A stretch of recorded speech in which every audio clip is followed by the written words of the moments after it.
Comedy podcast, comedy podcast. Get your ass ready for a comedy podcast. About roadway deaths. About roadway deaths? About roadway deaths? About roadway deaths. Comedy podcast, comedy podcast. A certified motherfucking comedy podcast. About roadway deaths. About roadway deaths. About roadway deaths. About roadway deaths. Get yourself together, it's a certified fucking good time. Yeah! Good morning, Gooner Nation. It's me, your host. Good morning, Goonmerica. It's your host, Ben Carnero. Good morning, Goonerinos and Goonerettes. It's Ben Carnero, and this is my co-host, Lucas Howard Riley of Denver, Colorado. Coming at you hot from the Goon Cave. First thing in the morning, we are potting. Coming at you straight from the Goon Cave. We've got lots of good stuff today. We've got interesting transportation content. We're not just talking about boy pussy. We're talking about public policy and the government. You know, we riff a lot about government oppression. We riff a lot about the government keeping us down. But today we have empirical evidence that the government is after us. Let my people go. Let my people go. I don't know where Lucas is. That's the theme of today's show. Let my people go. The government is out to get you. No, man, I was telling the guests, the listeners, Yeah. I've been rolling for a minute riffing. I've been riffing on my lonesome. No, I have some pretty interesting data to go over. Excellent. Yeah, you've been hard at work, and I know we've got some storytelling as well. We made public information requests. Those of you who tuned in last week or a couple weeks ago to the last episode will know that we've been working with some folks in the state of Rhode Island, so we've got an update on that front. Well, I've been submitting a handful of public information requests, and yeah, I got some. I'm basically asking every state for the same thing, just like, hey, give me your whole crash database. And some people are just like, yeah, sure. And then some states have responded in a different saying, manner. Honestly, litigation per Supreme Court ruling 6153 can't give you any. We're batting like 660. Interesting. Okay, so yeah, we're batting over 500. Like most of these institutions appear to be forking it over, and I think the Providence people said that only 8 states don't publish it, or like only 8 states won't release their crash data. Yeah.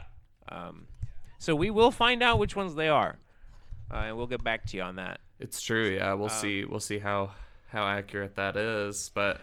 What are the breakdowns? So yeah, let it hit us. Should we read? We hit up Rhode Island. Well, I guess state by state. Texas, we were able to just download it from the internet. California, we were able to just download it. Florida, we had to submit a request, but it was very fast. Same with New York. We submitted a request and it was successful. Okay, New Hampshire. Or no, what's the name of the state? The Providence is Rhode Island. They're all the same to me. New England, old shit. Same old, same shit. We wrote to the Rhode Island Department of Transportation. RIDOT. Let's see if I have the records. Yeah, so we've been, of course, working through the list on our site, Roadway Report. Ben's been working through to publish injury maps. Of course, we have the nationwide fatality map, which holds decades of data and is a really great tool, but it doesn't tell the whole story, and we're trying to, make better and better tools all the time. So Ben's been going through state by state making maps with injury data, but in order to do that, NHSTA and the feds generally don't really compile the injury data in the same kind of way. So we've got to request this sort of information from the states. So that's part of what we've been doing. We also connected with a group called the Providence Streets Coalition, who shared with us their frustrations that RIDOT had not been forthcoming with the data, and they've been trying to find some other solutions to try to support people across their state, but they requested that we make a request, and since it was already on our list, we bumped it to the top. And so Ben made that request, and his their response is as such. Yeah, here's the request. I am requesting a copy of the RIDOC crash database. This request will aid in traffic safety research and the proliferation of safer public infrastructure. I am requesting the following tables. These might not be actual table names, but there should be tables which correspond to these ideas in the data model. 1. Crash or accident. 2. Vehicle or unit. 3. Person, party, or victim. I am requesting all columns for the listed tables, including location data, latitude, longitude, street, intersecting street. The database may be filtered down to only include records associated with crashes where at least one party to the crash was killed or severely injured. The data can be delivered in any reasonable format. Examples include a DB dump, SQL file, a spreadsheet, CSV or Excel file, or a JSON. And that's the request. And then they got back to me.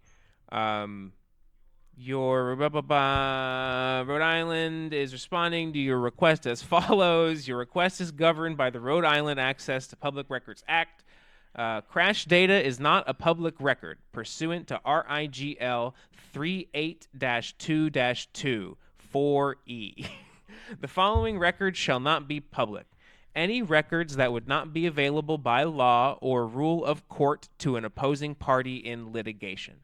Federal law prohibits the discovery of crash data in litigation. See these cases. 23 USC 407 and then 537 US 129. Parenthesis 2003. This is killing me. The department has determined that the records you requested are exempt from disclosure in accordance with the exemption above. These records are withheld in entirety, and no portion of the document or record contains reasonably segregable information that is releasable. If you would like to appeal any portion of the department's response, blah, blah, blah, talk to the Attorney General. I want to know who you killed, Governor. I want a list. Let's hear that back, though. Let's hear that back. The following records shall not be public. Any records that would not be available by law or rule of court to an opposing party in litigation. Right, so federal law prohibits the discovery of crash data in litigation. Right, which is an interpretation of some Supreme Court ruling that clearly not all the states are interpreting the same way, and feels fairly archaic to me. I mean, these are police crash records. So you're telling me if I run someone over with my car in Rhode Island, I am going to get away absolutely scot-free because they're not going to be able to pull that information from the crash.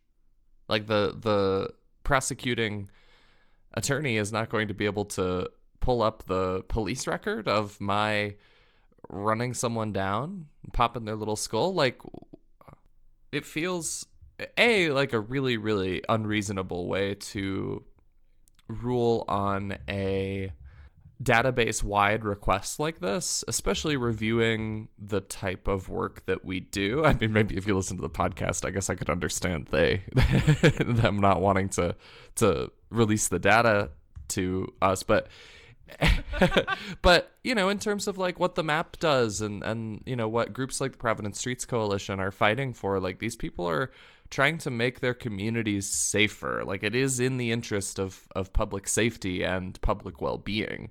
So to me, it's very hinky, and it's like, what is this propped up on? I don't totally understand.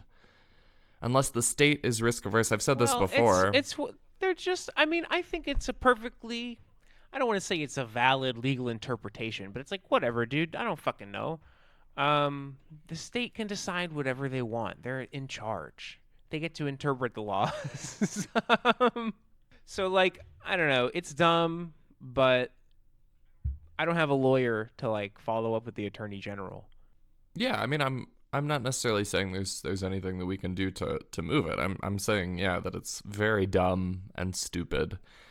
And I just don't understand exactly. Maybe this is worth circling back with the Providence Streets Coalition people, maybe they'd be willing to share a little bit more detailed information about, because one of the folks' names is on the second hearing that's on the email that you got sent. Wait, oh, that's crazy. So I didn't even realize. Yeah, that's the guy that we met that person in the name of the court case. Yeah, so I might follow up and say, hey, would you be willing to like put something on the record that we could publish based on like what your experience has been trying to procure these? Because I assume that that case is related to trying to extract the data, not a particular vehicle incident, right? I think it's really pursuant to the data, but yeah. Man, that's crazy. I think good eye, man, because I didn't notice that was the same last name. I mean, it may not be the same person, but I assume that it is. There's like a 600% chance. Yeah, it's not person. A super common last name. It's a very ethnic name. It's funny when you say that about a white person. It's true. Excuse me, waiter. Can I see a list of ingredients in your étouffée? Waiter, this food is too ethnic. Please, bring me something less spicy. Waiter, do you have a white gumbo? White gumbo is my like hood name. Yeah, you would do well as white gumbo. People would, oh, here, white gumbo's coming. White gumbo's coming down the street. He's clowning. He's always a jokester. Oh, God. No, so yeah, Rhode Island sucks. They can suck a big fat dick. Shout out to Brown University and anyone affected by the events that took place there. But their state transportation department can eat one. Next state. Who's up next? So Ohio got back to me today on a Saturday. So Ohio published 2000 like they had the last 5 years available as CSVs on the internet. So that's been pulled.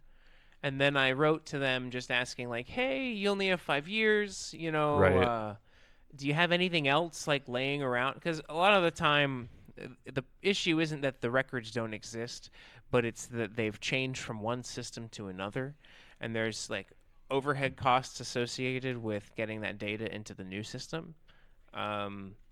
So I think I was like, man, if they only have data going back to 2020, it's a virtual certainty that like their legacy records system as well was also like digital. So I asked for whatever they had. I was like, do you have anything from before 2020? And let's see. I've only been through Ohio once. I drove through the night to Cleveland from St. Louis to deliver a friend to a musical theater audition that he was doing. And it was a really great trip. I got so high in a Chipotle that I like couldn't even do my order because I had driven all night, and then I hit this like volcano vape. It was a pretty intense experience, but I would like to go to Chillicothe and go to all the mounds, like the old the burial mounds, and see all the history. I'd love to go to all like the important Tecumseh spots. Ohio's high on my list for places I wanna go. Love to hit Pittsburgh on the way. I know that's in Pennsylvania, but that would definitely be part of that trip. So okay, I've got some bad news. So I've downloaded the data that Ohio sent me in response to my request for legacy data, and it appears to just be 2020 forward. So we have 5 years of Ohio data. Second city, best city. Okay, minor correction. After going back and forth with the state of Ohio, there appears to be a legacy system that dates back to 2012, and I'll be requesting that shortly. Okay, good enough. And then we also reached out to Illinois because they're the next largest state not on that we haven't done yet. So I reached out to Illinois, blah, blah, blah, said, give me your shit. Let me know if you have any questions. And then, hello, Ben. This guy got back to me in like 15 minutes, by the way. Hello, Ben, on a Friday. I have received your request. What is the data going to be used for and in what capacity? Need to be specific as to what you plan on for using this data for. Thanks, Aaron Rath. IDOT data collection. So this is weird to me because the whole point of the public information request is that it doesn't matter what you're going to do with it. It's the government is obligated to send it to you. Like, they don't do it because they're nice. They do it because there is a legal requirement that they give you more or less whatever you want, with certain exceptions. Feet pics? Send feet pics, Governor? Any record, any piece of information in a government building or that's part of a governmental organization, there are exceptions, but by the default is that any record, any piece of information is subject to request by the public. Yeah, I mean, that's what that word public does. He shouldn't ask that, right? Like, does it matter? I'm gonna publish it, right? and it's anything I'm gonna print it out and anything take you tasteful send out nudes. as a public records guy, you have to assume it's going to be published. Like, I feel like that's your job, is to sort of just like deal with journalists all day and like the occasional wacko. Yeah. So who knows, man? Who knows? So you responded and you just reiterated. Did you respond and reiterate? I said it will be used to create public maps for roadway safety research and data visualization, similar to these pages for other states. And then I link New York, Texas, and California. Or to the main traffic fatality map at roadway.report. The fields from this data set, which I intend to publish, are limited to the following. And then I list like 15 fields. Latitude, longitude, city, county, street, intersecting street, date, time, crash type, number of fatalities, vehicle make, model, body type, vehicle type, violations, hit and run, person. At the person level, age, sex, injury severity, and vehicle ID. And then I just sign my name. And then I reiterate, Roadway Report is a map of every traffic death in the USA. It's like, man, it really couldn't be much clearer what I'm going to do with it. Like the initial email is signed with a link to Roadway Report. We're going to comb through the data one by one. We're going to find every fatality, and we're going to connect with an injury attorney. We're going to connect with an ambulance chaser for every single crash, and we're going to sue the state categorically, one by one, until the coffers are empty. Look, I'm going to sue the state until an army of gooners takes back the streets. Yeah, preferably in the dead of night.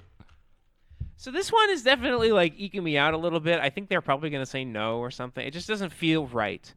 And everybody knows Illinois is like the most corrupt state. Yeah, I mean, it could be, especially as it concerns the freeways. I mean, it could be that they are. Could it be? I'll frame it as a question. Could it be that they're asking a question to like verify that you're a real person? Could it be as simple as like trying to parse out bots making requests? That's a good idea. We should make a request bot. Request bot would be a good idea. We should use AI to gum up the government tubes. I mean, that could be a way, especially in these states. You could make a request bot to try to collect local data. I mean, you'd still have to like wrangle all of it. It'd probably all be in a million different formats. It would still be an administrative burden, significant burden. It would be pretty hard to make I mean, I don't know, because I'm a fucking idiot, right? But I feel like it would be pretty hard to make one robot be able to log into like every different public information request portal. Are most of the requests through portals? Yeah, well, like back in the day, you'd go in, they'd say like, how do you want this delivered? Would you like it on a floppy disk? Would you like it on a CD? Like one time, Cab Metro under the table kind of let me like bring a flash drive because I needed files that were larger than a floppy disk. Right, I needed something that was larger than a CD. So I was able to bring in a flash drive. But now they've got essentially like an AWS bucket. They've gone cloud, right. And it's much better. Yeah, I mean, that's obviously the way to do it. They send you a link, and you log in at that link, and then you can just download the file. Like you download a zipped file. It is a better experience. Yeah, I was talking with a Texan cohort last week, and I was sharing about our project, and we had a really good conversation about Roadway Report, but he's from Texas, and he was sharing, yeah, I mean, Texas makes it super available, and they sort of shove it down our throats. Like, I'm aware of how bad the situation is. He also works in, he's a construction manager for a firm that does, like, projects, like road projects, bridge. He does a lot of bridges. He's a bridge builder. Man, they love those engineers do love bridges. They do, and, you know, they're cute for that. Well, it's all fun and games until until you and your 20-member show choir drives off of one. It's Shout true. out the deadliest car crash of all time. Yeah, hell yeah. Hell yeah. Yeah, we Wait, what was that called? The Yuba City bus disaster? the Yuba City bus disaster, I believe. We recorded that. Was that in the 9/11 episode? I don't remember. was that the 9/11 episode? Potentially. It was either the 9/11 episode or one right before it or right after it. One of the two. Are we horrible people? No, I don't think so. I think that the death map is a public good. The podcast is maybe a public ill, but that's just like yin and yang. That's just keeping things in balance. We're allowed to have fun, you know. Someone said in a meeting, like, I think less people should have podcasts. And I was in the back of my head, I was just like, oh man, boy, would you the things you'd think about me if you listen to my podcast. Yeah, that's the first thing that crosses my mind. The other thing that's like echoing in my head super loud is it's actually fewer people should have podcasts. You know, the worst type of person besides poet is English major. Poets are definitely better than English majors. I don't like poets. That's a firm stance from me. Do you none? Like, no, you don't like any poets through history? I don't like or I don't like poets. I don't trust poets. You know, just keep them away from me, okay? So you like dead poets? No, I'm not. I mean, I wouldn't take it that far. The only good poet is a dead poet. You know, they got their own society. Hey, give me 1 second. I gotta take a call. Give me like 2 minutes. Well, hello there, listener. Thanks for tuning in once again to Are You Into Bus Stuff, the only comedy podcast about roadway deaths. Let my people go. That's the theme this week, folks. Let my people go.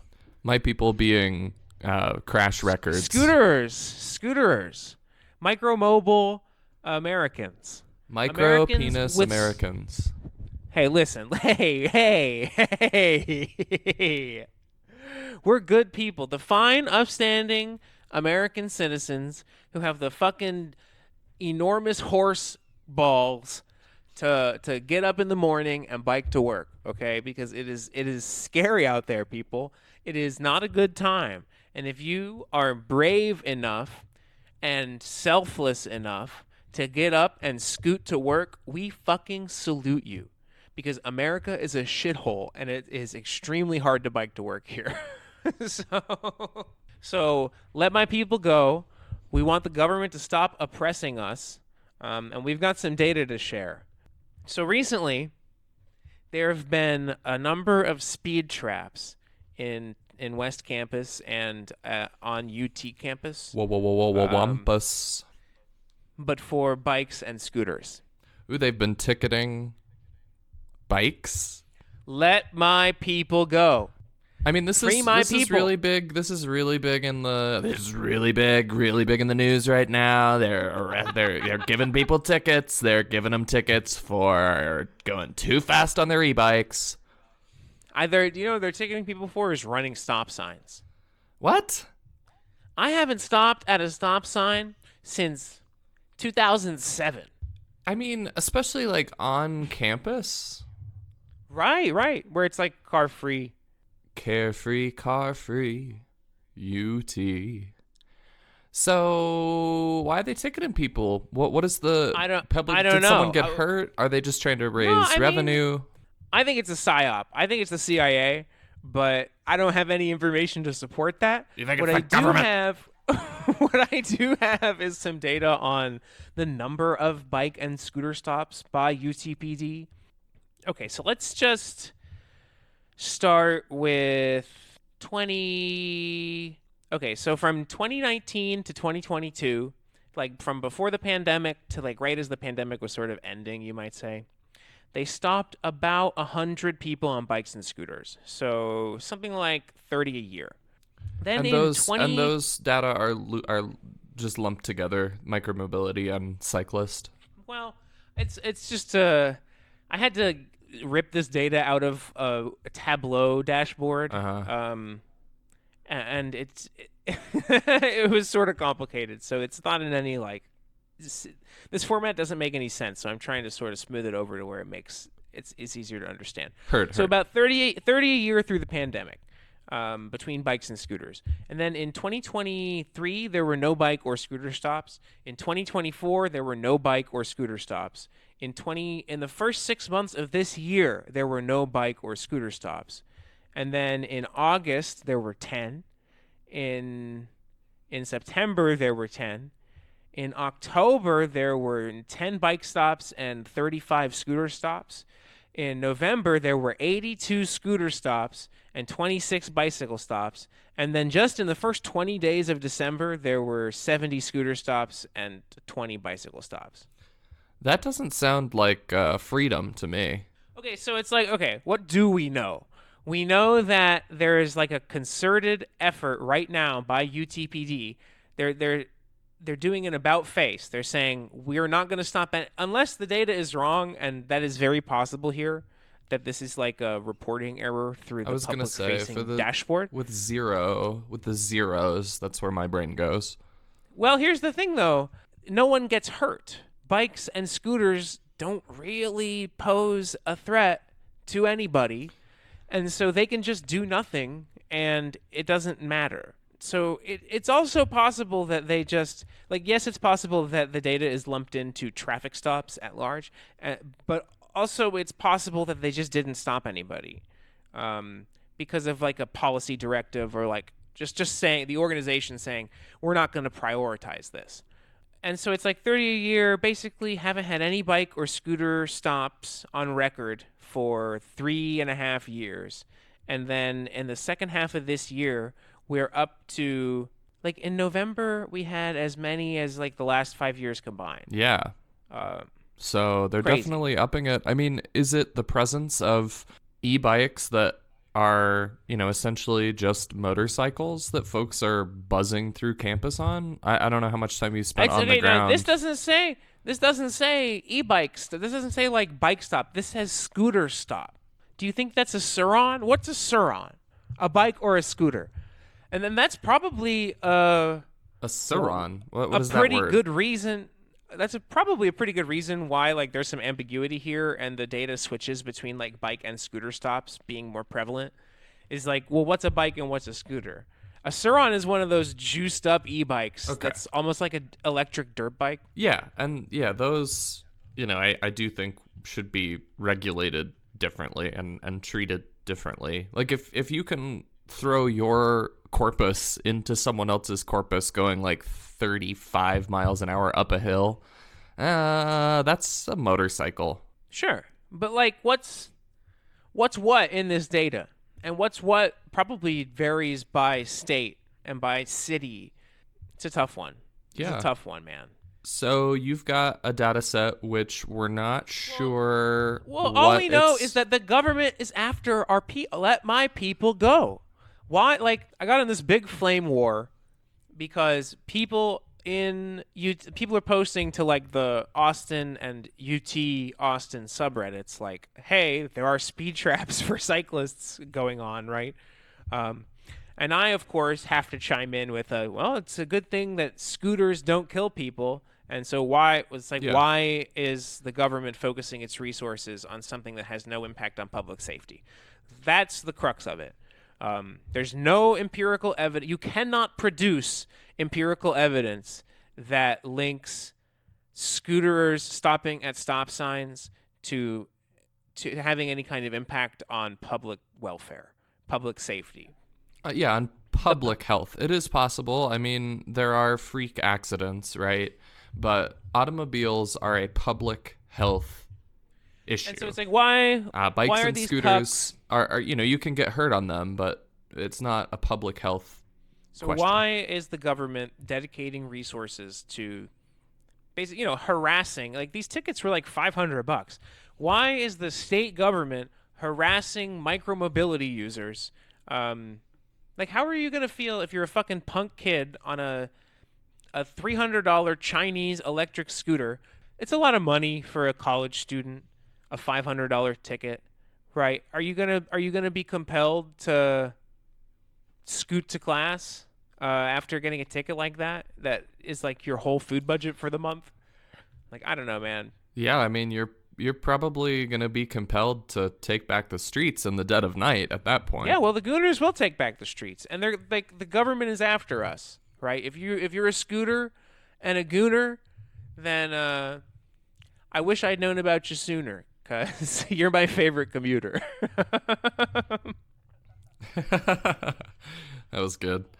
Yeah, I mean, have you connected with anyone in your flame warring online? Have you connected with anyone that has been pulled over? Have you or read any testimonies? Is there anyone doing any of this journalism? People are just like, what the fuck? I was just biking to class, and like the cops got me and pulled me over and wrote me a ticket. And then I went to the data portal, and it's like, sure enough, there's like a 1,000% increase in ticketing scooterers, specifically scooterers, not bicyclists. And so it's like, what the fuck, man? And of course, I mean, it makes sense, right? Like, the public view of these devices is largely negative, despite them being the sickest shit since sliced bread. Yeah, I mean, if everyone replaced all of their car trips with a scooter trip, Everyone would or be an happier. e-bike cargo Everyone bike would trip, be happier. everyone would be would be happier, safer. no one would be dying. Everyone would be happier. Everyone would be safer. Everyone would get more pussy. You'd breathe more air. You'd see more of your neighbors. It would be a significant decrease in pollution in your area, like down your street, down your boulevard. The benefits are pretty much innumerable. You wouldn't even have to goon all day, because life would be worth living. You would be able to go outside. Not even in the dead of the night. You'd be able to go outside in the heat of the day. In broad daylight. You, An army- listener, would be able to go outside. Army of Gooners. You'd have to put some sunscreen on. An army of Gooners may even take back the streets in broad daylight. Wow. Just bring your sunblock and bring your Chinese scooter and So I've been fighting with people. So it's like there's speed traps on West Campus. I bike through there all the fucking time. I don't want to get a $500 ticket, right? And I'm running every stop sign. Every stop sign is a yield. Every red light is a stop sign. You dig it? Like it. That's the law, isn't it? Well, in Idaho, but not in Texas. The law is that you're a vehicle, and like you can't do that. The law is dumb and gay, and everyone should break it. That's what Thomas Jefferson said. That's what Benjamin Franklin said. That's what Frederick Douglass said. So believe in yourself. That's what Martin Luther King Jr. said. That's what Harvey Milk said. Harvey Milk. Harvey Weinstein. God damn it. Jerry Seinfeld. What's the deal? What's the deal with e-bikes? So I don't want to get a ticket. I'm shit posting like scooters don't kill people. This is fucking dumb that the government is doing this. And then everyone's like, you can't say. I said scooters don't kill people. Literally. Scooters literally don't kill people. And then everyone, of course, every fucking dumbass piece of shit pedant is like, actually, scooters kill. And then somebody produced a document that was one of the shortcomings of the fatality data is that they try to do it as if it's like a census. Like they want to get every single data point. But that inevitably leads, like the census, to an undercount. There's another data initiative by the NHTSA where instead of trying to calculate or capture every death in the records, they use sampling to go to like hospitals and EMS data sets and try to extrapolate the number of people killed and injured. instead. And I think Okay. the word on the street is that may be more accurate. And so Yeah, it was sure. that data set, and they essentially had extrapolated like how many people in the United States were killed as a basically e-bike or scooter versus pedestrian, and it was a moving average of like 3 to 5. So every year in America, three to 5 people are killed by an electric scooter. That is an official position of the Roadway Report podcast. However, we will continue to sell the Scooters Don't Kill People shirt because we'll take that. Like 40,000 people in America die every year from falling over, right? Yeah. And so it's like, and man, again, go ahead. no, so it's like, okay, if falls are that big of a chunk of accidental deaths, it's like, oh, you're more likely to be killed by a shark or struck by lightning or suffocate in your own bed sheets than you are to get hit by a scooter and die. I'll take those odds. You're way more likely to die by strapping that car battery to your junk and letting it rip. You are. You certainly are more likely to die if you strap a car battery to your penis. You're way more likely to die in a masturbation-related incident How many than people getting hit by a scooter or a bike. How many? Way more people have to die jerking off. How many people die per year in a? Okay, first of all, how many people die per year due to masturbation-related asphyxia, and like, is that has to be an undercount, right? Because the first thing you do when you find someone who dies that way is like, you know, What is it? What do you do? no, you put their dick back in their pants, and you like, out of respect for the dead, you like put their pants back on, and then call the police. Wouldn't that be potentially like tampering with the scene of a potential crime? Yeah, but no one has to know. Wouldn't the police Then advise you to SC? It's just between you and God at that point, and then they get to Between die. They you, get to die with God. dignity, and then they get to have an open casket.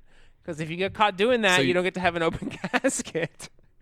Yeah, that's the law. That's the law. So you put their pants back on, you clear the browser history, Yeah, that's like my final. and then you act. call the cops. Then the cops come and they investigate. They're like, it looks like the last thing he did before he died was clear his Chrome history. Interesting. Wow. So scooters don't kill people. The government is persecuting us. Let my people go. Rhode Island can suck one. What else we got? Well, I want to stay on that for a second, because while it is not unequivocally true that scooters don't kill people, it's not unequivocally true that salt shakers don't kill people, right? And what we're really interested in, what the beat of this podcast is, and the beat of our work generally at Roadway Report, is public health.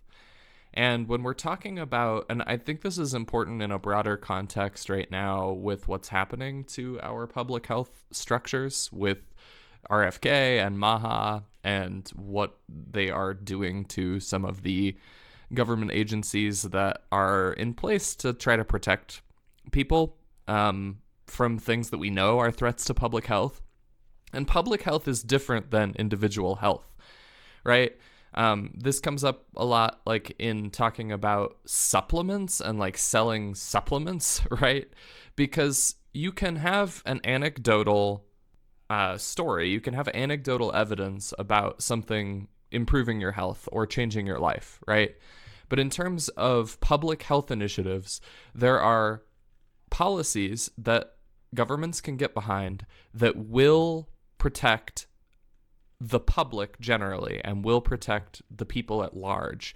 And these are public health impacts like vaccines and speed limiters on cars. Like if we could limit cars from going no more than 20 miles an hour, if we could limit the size of motor vehicles or the width of roadways, these are things that could have an impact on public health and impact our society at large. But constantly in our society, we are given this directive to consider every health initiative as or every piece of health as a an individual responsibility, right? So are you not exercising enough? Are you not taking these supplements? And that's where we're headed with this administration. Is there's going to be government recommended dick pills. So get ahead and get to our store and buy them from us first, folks. But all that to say, these people have been duped into responding to Ben and saying, well, actually, scooters do kill people. Like, scooters are dangerous and they're annoying. When I'm driving in my car and I have to stop for a scooter going across the four-way stop in West Campus, which is a very dense area, I just want to drive quickly where I'm going. And so they have this perception that the scooter is the dangerous thing because it's the new input in their world. And it's just absolute horseshit because it's not a public health issue. It's maybe a personal health issue, right? Because you can crash riding your scooter or riding your e-bike or riding your bike. You could, of course, crash and hurt yourself. But in terms of public health, it is not an issue like the motor vehicle. It's like, yeah, it feels related to me to what's happening with other public health issues right now. So I just wanted to touch on that. Yeah, I think the e-bike will reign supreme as the S tier. I don't know. It just feels a little too easy to get sent on a scooter. You know? Shooting from the hip. Yeah, you're standing up. I don't know. Like when you I hit usually something have a on an preference. e-bike, you know how big of potholes I've hit on my bicycle and like not died? Like one time I just hit a curb dead on and like went up it because the wheel is so big. It's like, you know, Yeah. I don't know. Yeah, it rocked you pretty good, but yeah, I mean, I think personal conveyance, whether seated or standing, is the future that I wish we could adopt while building, connected transportation networks of buses and trains and trolleys and the like. I'm at 925 miles scooted on the Limes. Top 1% global customer. That's true. That's a certified fact. That's pretty good. Yeah. I want to see how many I've done. I'm definitely not there. One time they gave me like $300 to do a survey. Really? Yeah. Yeah, man. Nice. My old roommate was there too. Gervais. I've scooted 90 miles using Lime. Yeah, well, rookie numbers. I haven't been on a Lime bike since March. I took one this morning. But I'm just on my own bike a lot. That's good, but think of it as like a one-way bike trip. So like No, exactly. Like if I'm going drinking, yeah. There's a lot of trips I want to get in my girlfriend's car at some point, and so I'll just scoot there. Like last night, Trail of Lights. I scooted to the Trail of Lights. I got a ride home. Yeah. Bingo. Here, I know it well enough, and I'm well positioned in the city where I can catch a bus in any direction. So I can get pretty much anywhere I need to go, or I can get close. See, that's the benefit of Megagrid. In Austin, there is no Megagrid. So unless you are downtown, unless you are in the 1 square mile of 344 that is downtown, then you cannot catch a bus in any direction. If you are lucky, there's probably like 80 square miles where you can catch any bus at all. And of all of those square miles, probably only 30% of those buses go downtown. It's like if you're lucky, you can catch a bus in one direction. And if you're really lucky, that bus goes downtown. Yeah, it's true. I was talking to a friend of mine who was out of a car. He was in a car accident recently, and his car was totaled, so he was waiting for insurance to pay out and get another car. And he works at a school that's somewhere down in South Austin, and he lives in like North Loop. And I was saying, well, I mean, you could take the bus, and I guess there's 2 campuses for the school that he works at. And I was looking, and one of them he could take a single bus, and it would take like 30 minutes just to get to the south side of the river. But where he needed to go, it was like 3 buses and a 2.5-mile walk down a long, winding road that has no sidewalk, and people are sending it in their Land Rovers. We talked about this, I think, last time, but Austin's such a terrible place to be a pedestrian in particular, especially if you're getting anywhere outside of the like core of the city, because there's often long, winding, fast roads with poor lighting and no sidewalks, and yeah, just good fucking luck. We will take back the streets. They won't stop us. We're just going to turn every street into a big sidewalk, and then we're going to be able to do whatever we want. I think so. It's coming. Sidewalk, sidewalk, sidewalks. I fucking hate cars, man. That's our number one position of this podcast. Well, okay. For the Ben and Lucas 10 Commandments, Roadway Report rules. Rule number 1, smoke weed every day. Rule number 2, no cars. Driving is for little pussies. Little bussy boys. I don't want to say something like as misogynistic as driving is woman behavior, but it is. I mean the like caveat on the second commandment is that we stand for a world in which you should not have to take a trip in your motor vehicle, feel like you need to take a trip in a motor vehicle for every single purpose, right? And everyone does deserve dignity, and some people there are going to be uses for motor vehicles. Like there's going to be deliveries, and we're not going to eradicate the motor vehicle entirely. It's just not practical. However, you are a little bitch if you drive your car to the grocery store and it's like less than 2 miles and you are an able-bodied person. So true. And we want to be inclusive. We don't want to be ableist, right? Like we want everyone to be able to have what they need. And that world is way more possible in a world without motor vehicles. It's like we're fortunate enough to live in areas where it is more or less safe to do that, right? There's a lot of infrastructure barriers for a lot of people to like go to the store on a bicycle. So we should be cognizant of that. But it's just like we need to create a world where women can walk down the street, not a world where they have no need to. Like car world is not a solution for like a violent misogynistic culture. It is just bad. It's an extension of a violent misogynistic culture. Amen. Yeah, that's a really good point. Yeah. We're in the middle of this in Denver right now. The Department of Transportation and Infrastructure has really sort of shown their ugly face recently. We've had this project that was going to go on Alameda Avenue where we were going to take a lane away. Alameda is a really big connecting road that runs east-west through like south central Denver.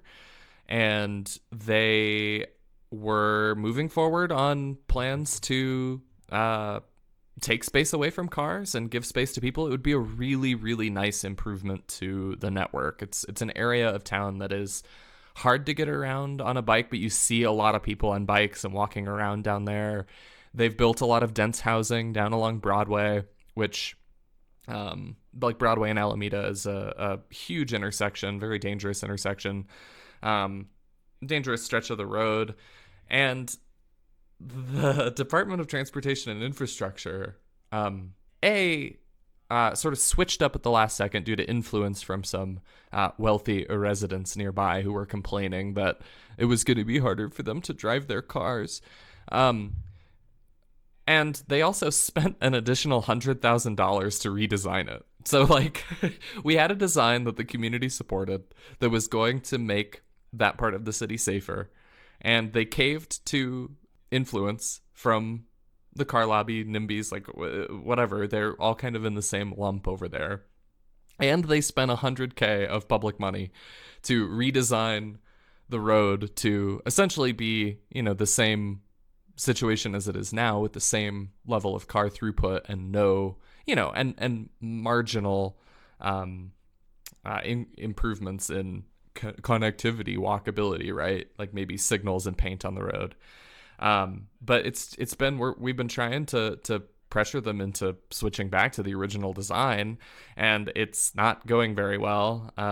Somebody hacked downtown Denver, all of the like roadway signs, those like orange ones that they set up when there's construction and stuff, and it said cars ruin cities. So there's some good folks doing some good work on the streets here in Denver to take back the streets, both in the dead of night and in broad daylight. But the Denver Gazette posted this editorial a couple days ago that's called Colorado's War on Cars is a War on Progress. And it's just interesting, like the powers that be that are trying to cement the city in its current form and continue a legacy of car-brained infrastructure, deadly car-brained infrastructure. They're just all showing their faces right now. They didn't listen to us, and they're going to try to expand 25. They're going to try to expand 270. When we know that expanding highways increases deaths, when instead we could spend a fraction of the money and improve connectivity for our cyclists, our pedestrians, our, dare I say, our scooter riders. So it's been a tough couple of weeks in Denver, with the powers that be flexing their muscles that are. Man, fuck the government, man. These bitches they just suck, you know? No, I mean that's not true.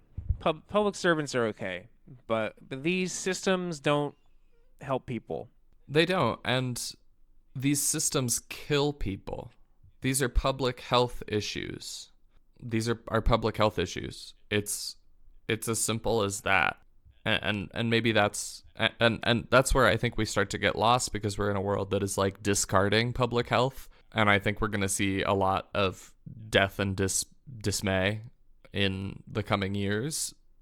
But if you get out on the street and you leave your house, you are making the world a better place.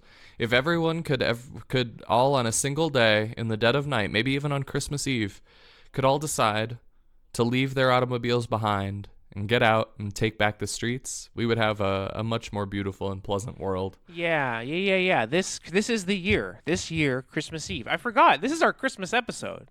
Yeah, pretty much. On Christmas Eve, you and I, Gooners, Goonerinos and Goonerettes, we will take back the streets. We will make the government serve the people. We will make the government won't oppress us anymore, because the Gooners have been oppressed for too long. We want to scoot. We want to bike. We want to walk. We want to roll, baby, roll. Right up to the governor and take him. We will say fuck you to the cucks in trucks. No, we give no fucks. We give no fucks for the cucks in trucks.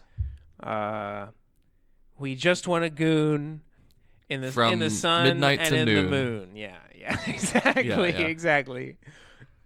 Well, it'll be interesting to hear. You got to tune in next week, listener, to hear how the ongoing public information request to the state of Illinois is going. Anybody can do this. See, that's the thing. It's like, you know us, you know that we're not good people and we're not smart people, but anybody, you have a legal authority to request records from your local government, and I would encourage you to do so. Yeah. Information is power. Knowledge is power. I'm going to hook up some power to my gonads before this awesome goon sesh. Oh, Hillary.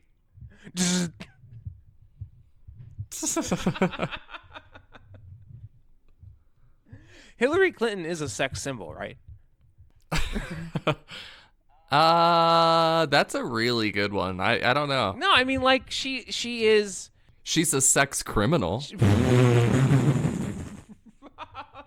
is like a symbol of femininity and power, you know, and femdom kind of, you know. Yeah. I get that you're into her.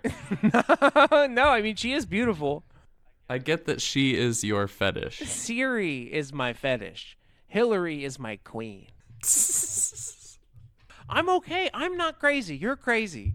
I'm not sick in the head. You're sick in the head. You always got to hit them with that when they like start to push back. Yeah. No wonder you're catching so many flies, so much honey. They call me the Rizzler. I have negative Riz. I don't know if for the folks at home, I might seem funny, but I have deeply autistic levels of negative Riz. Yeah, you've got anti-Riz. That's not true. That's not true. Do you want to talk about my death map? You ever hit her with that? You want to talk about my death map? Well, I think that there's something to be said that the death map was born from a man who was in a committed relationship. You know, it's you could only sustain building the death map because of the love that you have in your life. It's so true. Shout out to my beautiful wife. If we had tried to build the death map without the love in our lives, we certainly would have rotted away by now. I mean, you've been listening to this podcast, and I'm sure that you're feeling the shakes at this point, nearing the end of the episode. I'm sure, yeah, you need to go get another glass of bourbon. Yeah, another glass of bourbon. Head down to Costco and get another supercharger battery so that you can, re-up on what you're going to do after you But we're here for you. Finish listening to the sweet, sweet tones of our voices. But it is only with love that we can approach and dismantle these systems of violence and oppression. What about vitriol and hatred? Vitriol and hatred are also part of the game, and that's, again, why we need love, so that we can sustain the vitriol and hatred that we have to hold. We have to hold space for that vitriol and hatred because the government killing our neighbors, killing our brothers and our sisters and our mothers and our fathers and our children. That's true. That's so true. I think you're right. I mean, it's like the hatred is born out of love. Sometimes it feels like the only two feelings that occupy my mind are hatred of the government and a compulsion to goon. But it's like, wow, that hatred is born of a deep love for my community. It's also the compulsion to goon that is displacing our regular social urges. Like, I think that's a broader conversation is, as we are able to have deeper and deeper parasocial relationships and, dare I say, parasexual relationships, we are able to juice our brains and get the responses that allow us to regulate our bodies. And I don't really know the science, but these are things that our ancestors got from looking at each other in the public square and sticking their tongues in each other's mouths, as opposed to strapping a car battery to their junk and having Siri cosplay as Hillary Clinton. But she does it so well. She does it with such aplomb. Digital girlfriend never says what you don't want her to say, I think is the crux of it. Yeah. And digital girlfriend is subservient to the government. E-girl. I'm just an e-girl. Oops. I'm widowy, just a girl.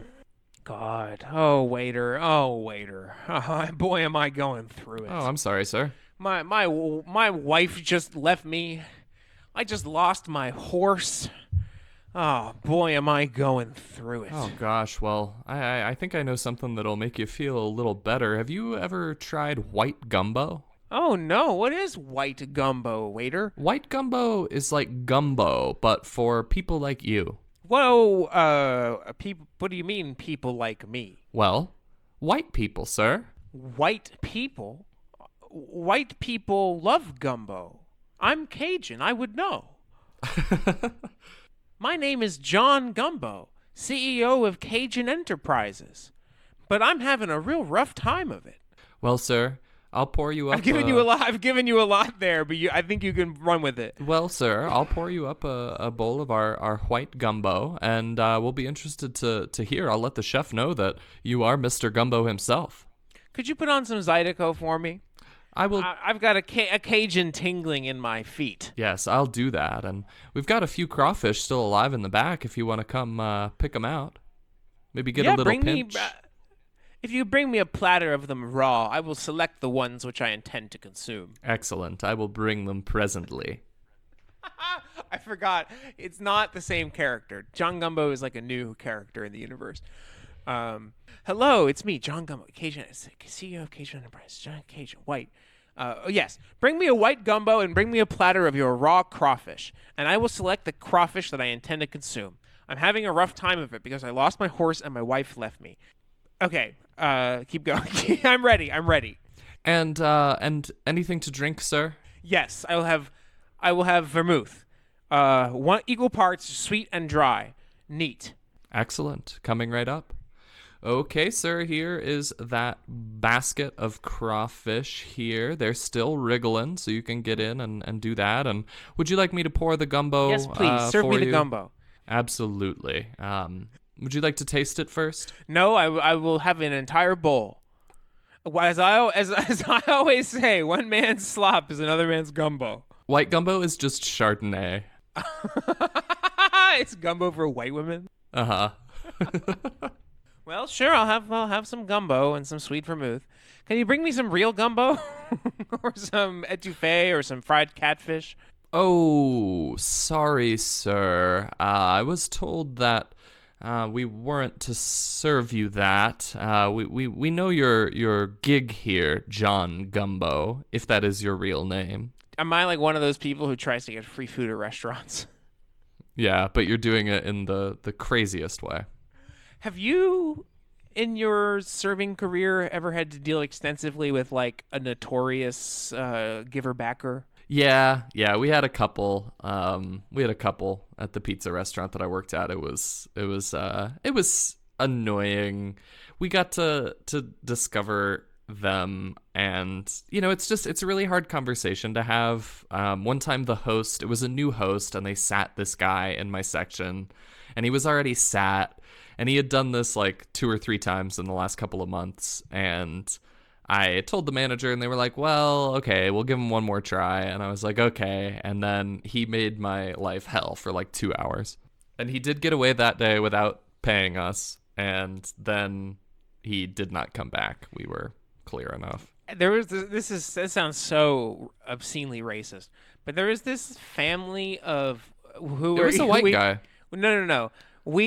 My story is like funny because I don't know if they were gypsies or they were Italian. They looked something in between. Like it was like a family of gypsies and Italians or something. But we just called them the family. And what the family would always come in and order like $200 worth of food and then just start sending stuff back after eating it or like eating part of it or like, they were just up to no good. And only managers were allowed to serve the family because they were just such a hassle. But like they would sometimes come in and like buy the food because they really liked the food. They were all, I don't want to say it, they were all like kind of fat, right? It was like a big fat family of gypsies, and they would just send stuff back a lot and like generally be kind of difficult to deal with. But they loved the food. So that sometimes they'd come in and just buy shit, and then sometimes they'd come in and make a big fuss and try to get free stuff. But for years and years and years, like, the restaurant remains in this sort of pseudo-parasitic relationship with the family. Gabagool, straight into my veins. The hardest part about running an Italian restaurant is keeping the Italians from stealing.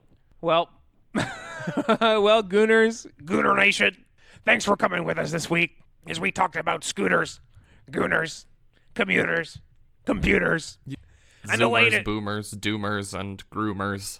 Groomers, those are all excellent. Excellent, Lucas. I'm Gooner McGoober, and I want you to stand up to the fascist pig government and say, I'm gonna scoot, I'm gonna bite, I'm gonna goon, and you can't stop me, government, because I've got the power of the people. That's what Thomas Jefferson wanted, and that's what Thomas Jefferson said. I couldn't have put it better myself. Thanks for tuning in for another installment of the Are You Into Bus Stuff podcast, the only comedy podcast about roadway deaths. Tune in next week. We'll keep detailing the 10 commandments of the Are You Into Bus Stuff podcast and the Roadway Report tenets. We will follow up on our public information requests, and I'm sure we will check in with some of your favorite characters. We'll do the waiter bit more. We didn't do enough bits today, I don't think. Yeah, well, we had a lot of content. It's yin and yang, baby. We did. So go buy Cars Don't Kill People, Scooters Don't Kill People shirt on the merch store. Donate, reach out, let us know, if we can help you fight your local authorities and make your streets safer. And in the meantime, have a Merry Christmas. Stay safe out there. And if 3 ghosts come and visit you in the middle of the night, you should probably see a professional. Yeah. If you wake up and you discover that one day suddenly you've never been born, you may want to seek professional help. You may also, yes, want to seek professional help. Alrighty. I'm for Gooner now. McGoober. This is my host, the groomer with a scooter.